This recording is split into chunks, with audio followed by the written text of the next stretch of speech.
पाणीपाग विभाग सूचना अनुजाई यह आंध्र प्रदेश मछलीपट्टनम और कलिंगपट्टनम मध्य आज संध्या किंबा राति सुधा यह आमर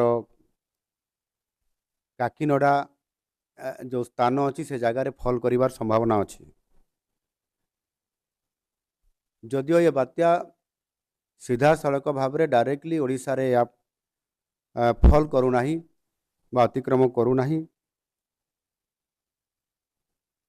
तापरे मध्य तार जो प्रभाव रहिबो दक्षिण ओडिशा रे विशेष करिकी 8टी जिल्ला रे और से जिला मानकरे व्यापक वर्षा हबो पवन मध्य रहिबो एवं वर्षा भी से जिला मानकरे किछि किछि अल्प वर्षा भी आरंभ हो जाइछि। विशेष करिकी आम ओडिशा रे बात्या मंथार प्रभाव कारण विशेष करी 8टी जिला प्रभावित होछि। गजपति, गंजाम, रायगड़ा, कोरापुट, मालकानगिरी, कंधमाल, कलाहांडी, नवरंगपुर ये जिला मानकरे प्रभावित होबार बेसी संभावना अछि। एवं प्रथम दिन में 5टी जिले में प्रभावित हेबो। सेथिरे अविभक्त गंजाम जिला प्रभावित हेबो 2टी जिला। द्वितीय दिन में मध्य 5टी जिला प्रभावित हेबो। ये गंजाम अविभक्त जिला रो प्रभाव सेतल को कमी जिवो एवं नवरंगपुर एवं आमर कलाहांडी जिला एथिरे प्रभावित होबार संभावना अछि।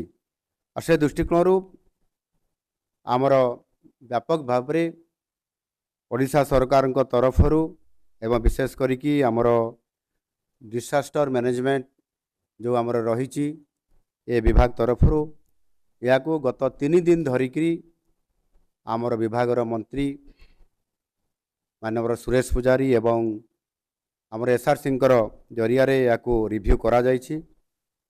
एवं आमर जो प्रति वर्ष भली एथर मध्य जीरो काजुआलिटी शून्य मृत्युर जो आमे लक्ष्य रखिकरी आमे कार्यक्रम करूछु आ सेथिपाई सुरक्षित स्थान को नेबा पाई लोकन को मध्य आमे एवाकुएट करूछंती।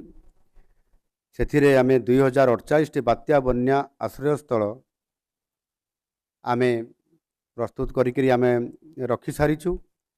8टी जिले में 11,396 जन लोकन को सुरक्षित स्थान को स्थानांतरित ऑलरेडी करा जाय सारिछि।